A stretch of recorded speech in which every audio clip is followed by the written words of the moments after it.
du Fils et du Saint-Esprit, un seul Dieu. Amen.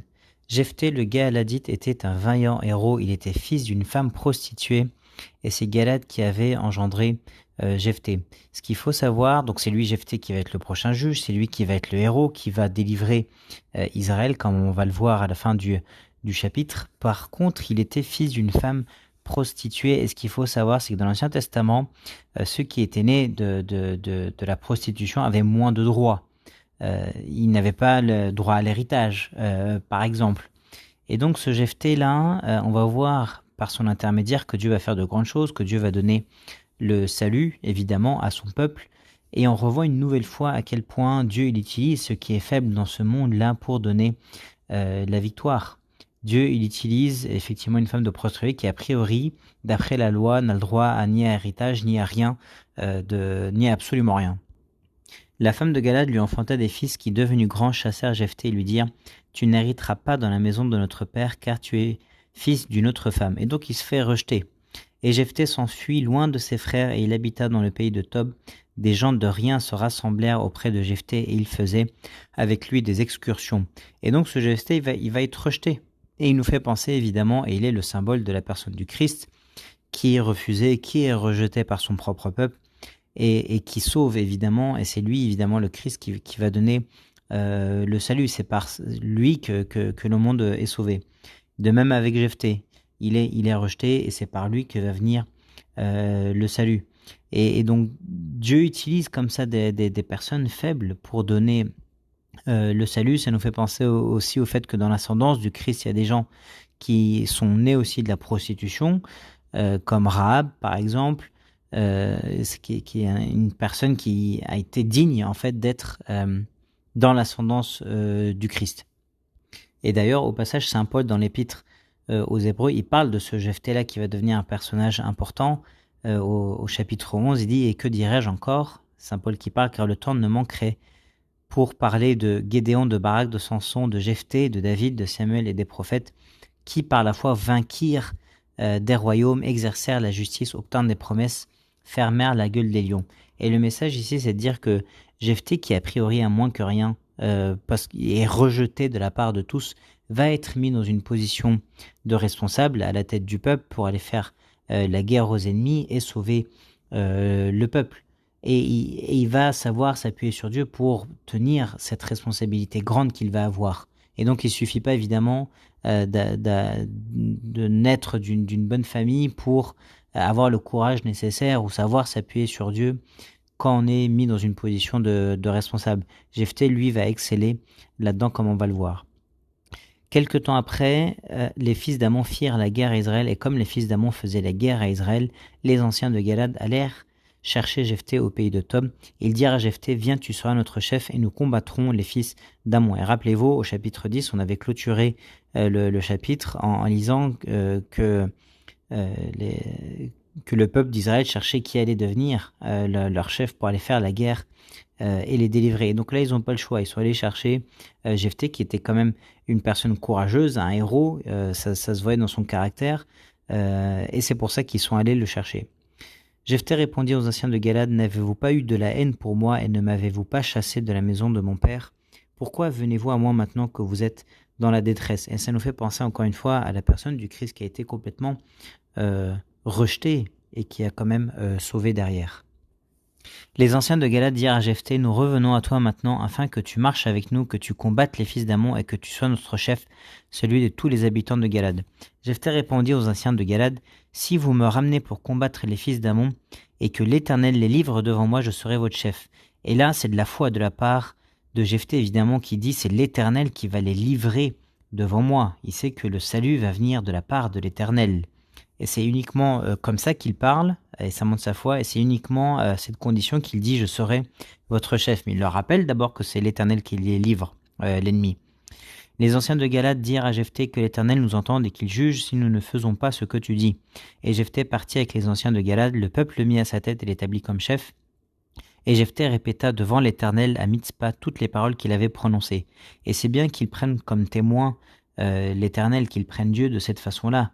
et qu'il le prend comme témoin, vraiment pour valider en fait tout l'accord et tout ce qui est convenu avec les anciens de Galad, parce qu'il savait que ces gens-là ne pouvaient peut-être pas tenir leur parole, et donc il met Dieu dans cette affaire-là, et ça c'est une bonne chose évidemment qu'a faite Jephthé.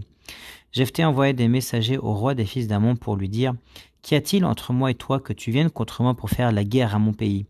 Les rois des fils d'Ammon répondit au message de Jephthé: C'est qu'Israël, quand il est monté d'Égypte, s'est emparé de mon pays depuis l'Arnon jusqu'au Jabbok et au Jourdain.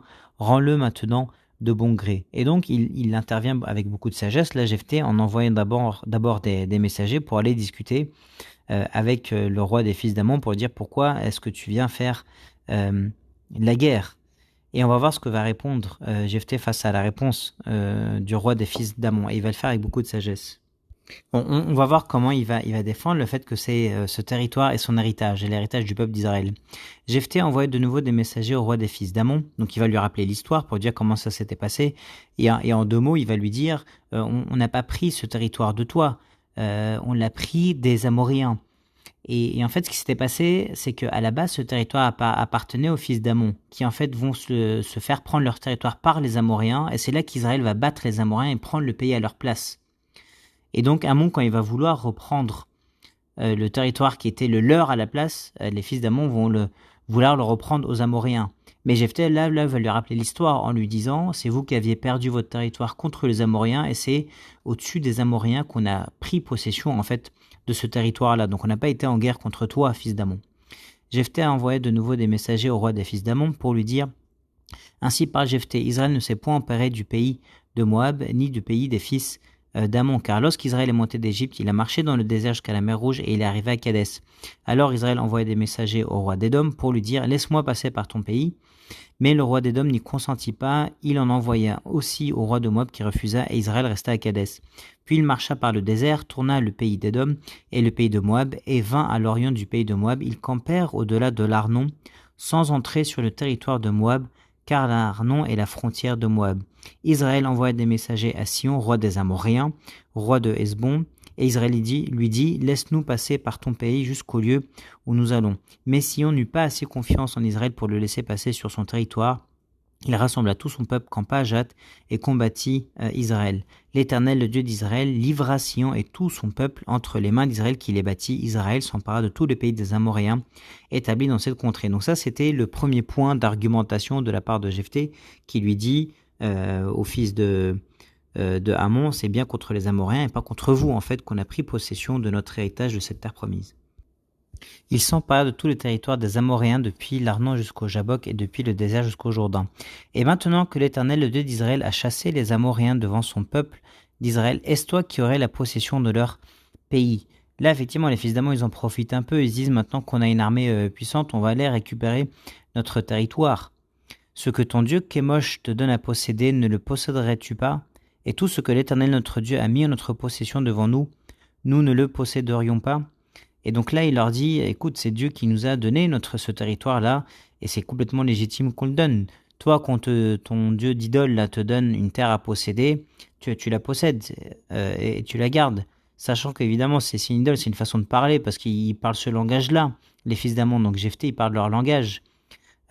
Kémosh, c'était une idole dont le culte consistait à offrir des enfants, des bébés en holocauste, et à faire des chants autour et à crier et à chanter autour d'une voix forte pour masquer ou couvrir le cri des bébés qui étaient offerts en sacrifice. Donc c'était vraiment des peuples païens dont le culte était absolument abominable.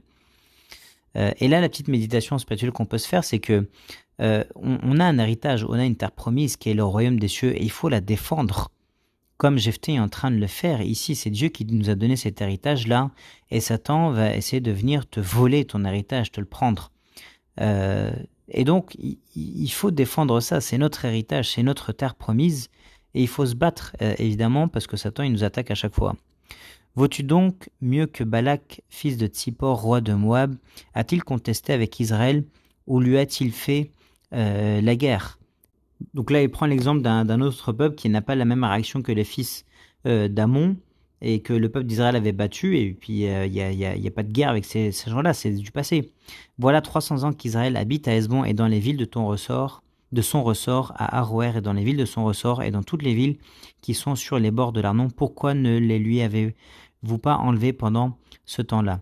Je ne t'ai point offensé et tu agis mal avec moi en me faisant la guerre. Que l'Éternel le juge soit aujourd'hui juge entre les enfants d'Israël et les fils d'Amon. Et ça, c'est une belle phrase que dit Jephthé. C'est plein d'humilité, c'est plein de respect, alors qu'il est au début du chapitre, on voit qu'il se fait entourer de gens pas très fréquentables. C'était lui-même fils d'une prostituée, donc il était autour de rebelles. Mais non, là il dit, je ne t'ai point offensé et tu agis mal avec moi en me faisant la guerre. Et il remet Dieu au milieu de tout ça dans cette affaire. C'est quelque chose qu'on doit faire aussi quand on se fait attaquer par Satan.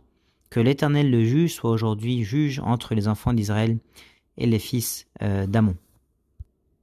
Le roi des fils d'Amon n'écouta point les paroles que Jephthé lui fit dire.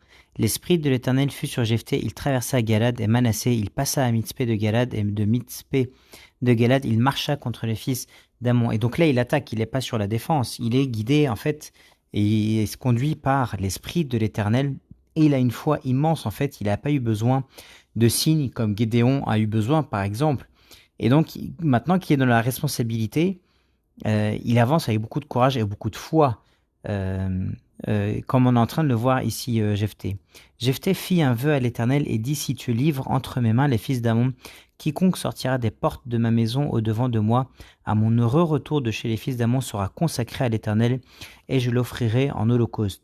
Et en fait, Jephthé, il fait ce vœu à l'Éternel parce qu'il souhaite par tout moyen avoir la victoire. Il veut que Dieu donne le salut, la victoire. Donc c'est pour ça qu'il fait un vœu. Par contre, il fait un vœu qui n'était pas accepté par la loi parce que et ce qui va se passer, c'est qu'il va voir sa fille arriver en premier quand il va rentrer de la guerre et donc il va se sentir obligé de l'offrir en holocauste. Et évidemment, Dieu il refuse catégoriquement évidemment d'offrir des humains en holocauste. C'était complètement refusé. Saül, à un moment donné, le roi Saül va faire un peu le même vœu, ça tombe sur Jonathan son fils et le peuple va dire maintenant ne fais pas ça, c'est Jonathan qui est revenu victorieux, tu peux pas l'offrir en sacrifice et finalement Jonathan va être sauvé. Mais là Jephthé, parce qu'il veut le salut absolument de la part de Dieu, il fait ce vœu, il se sent obligé de le faire et de l'accomplir en fait. Mais par contre, Dieu, il refuse ça catégoriquement. Et il va lui permettre de laisser sacrifier sa fille, sachant que c'était sa fille unique, et donc c'était la honte un peu pour Jephthé, parce que du coup, il va plus avoir de descendance. Sa fille va mourir, donc son nom va s'arrêter sur terre, il n'aura plus de descendance. Et c'était la honte, pourquoi? Parce que ça voulait dire que le Messie n'allait pas venir par sa descendance. Et on sait que dans l'Ancien Testament, tout le monde espérait que le Messie vienne de sa propre descendance. Mais du coup, comme c'est venu sur sa fille, et Dieu va permettre que cela se produise, pour que ça serve d'exemple, parce qu'évidemment, Jephthé, plus jamais il va vouloir faire un vœu de cette façon-là. Et c'était pour lui faire comprendre qu'il ne faut pas en arriver à faire ce type de vœu-là. Donc c'est pour ça que Dieu permet la chose, pour que cette chose-là s'arrête, ou cette pratique de faire ce type de vœu s'arrête. Et évidemment, Jephthé, après ce qui va arriver, et quand ça va tomber sur sa fille, plus jamais, et plus personne autour va faire ce type de vœu, ça va servir d'exemple. Jephthé fit un vœu à l'Éternel et dit, si tu livres entre mes mains les fils d'Amon, quiconque sortira des portes de ma maison au-devant de moi à mon heureux retour de chez les fils d'Amon sera consacré à l'Éternel et je l'offrirai en holocauste. Jephthé marcha contre les fils d'Amon et l'Éternel les livra entre ses mains, et c'est bien l'Éternel qui les livra, c'est important de lire ce détail. Il leur fit éprouver une très grande défaite depuis Aroër jusque vers Minite, espace qui renfermait 20 villes, et jusqu'à Abel-Kéramim. Et les fils d'Amon furent humiliés devant les enfants d'Israël. Jephthé retourna dans sa maison à Mitzpah, et voici sa fille sortit au-devant de lui, avec des tambourins et des danses. C'était son unique enfant, il n'avait point de fils et point d'autre fille. Dès qu'il la vit, il déchira ses vêtements et dit, ah ma fille, tu me jettes dans l'abattement, tu es au nombre de ceux qui me troublent. J'ai fait un vœu à l'Éternel et je ne puis le révoquer. En réalité, il pouvait le révoquer, évidemment, parce que c'était pas un vœu qui était conforme à la loi, mais il va l'accomplir parce que il voulait absolument le salut de la part de l'Éternel, la victoire de la part de l'Éternel, et l'Éternel lui a donné. Elle lui dit, mon père, si tu as fait un vœu à l'Éternel, traite-moi selon ce qui est sorti de ta bouche, maintenant que l'Éternel t'a vengé de tes ennemis, des fils d'Amon. Et elle dit à son père, que ceci me soit accordé, laisse-moi libre pendant 2 mois, je m'en irai, je descendrai dans les montagnes et je pleurerai ma virginité avec mes compagnes, parce qu'elle n'allait pas avoir de descendance, et le Messie n'allait pas venir par elle. Il répondit, va, et il la laissa libre pour 2 mois. Elle s'en alla avec ses compagnes, et elle pleura sa virginité sur la montagne. Au bout de 2 mois, elle revint vers son père, et il accomplit sur elle le vœu qu'il avait fait. Elle n'avait point connu d'homme. Dès lors s'établit en Israël la coutume que tous les ans les filles d'Israël s'en vont célébrer la fille de Jephthé, le Galadite, 4 jours par année. Vraiment, cette fille de Jephthé a une vie exceptionnelle, et elle est très grande en fait, et on voit une foi qui est immense de la part de cette fille. Ça se voit qu'elle aimait la vie, qu'elle n'était pas en dépression, qu'elle ne souhaitait pas mourir, elle était dans sa pleine jeunesse, et ça se voit que la famille était une belle famille. Jephthé, il a eu une seule femme, et il a eu une fille unique. Il aurait pu se marier davantage ou avoir plus d'enfants, mais non. C'était certainement une très belle famille. Et on peut comparer évidemment, le rapprochement il est facile avec l'histoire d'Isaac, le sacrifice d'Isaac, qui finalement lui va être sauvé entre guillemets, et c'est un bélier qui va être offert en sacrifice, mais la fille de Jephthé ici, elle, c'est elle qui va être offerte en sacrifice à Dieu. Et évidemment, ça va être accepté de la part de Dieu. Et elle aussi, cette fille de Jephthé, elle l'a accepté en fait d'être offerte en sacrifice alors qu'elle était encore jeune. Et c'est ça sa grandeur, c'est ça son immense foi. Et comment c'est possible? Parce qu'elle aurait pu fuir, elle aurait pu faire complètement autre chose et refuser. Mais en fait, sa grandeur réside dans le fait qu'elle était triste pour son père, qui était fils de prostituée, qui était rejeté par les siens. Et elle a été prête, en fait, elle a accepté de s'offrir, et elle était contente que son père retrouve un statut maintenant. Et donc, elle a fait passer les intérêts de son père avant ses propres intérêts. Et on peut se poser la question de même, est-ce que nous, on cherche nos propres intérêts? Est-ce qu'on vend l'Église, le Christ, pour pouvoir se marier avec quelqu'un qui n'est pas de l'Église, par exemple? C'est juste un exemple. Est-ce qu'on abandonne tout l'Église comme ça pour pouvoir servir nos intérêts? Ou est-ce que, comme la fille de Jephthé, on se sacrifie plutôt nous pour un bien plus grand? Et donc, alors elle était au moment même de se réjouir de la victoire, elle a accepté de s'offrir en sacrifice pour accomplir le vœu de son père. Donc c'est évidemment très courageux, c'est une grande foi, et elle est plus grande que son père lui-même, évidemment. Elle a vécu pour son père, pour les autres, pour Dieu, en s'offrant elle-même, pas pour elle-même, elle s'est offerte à Dieu.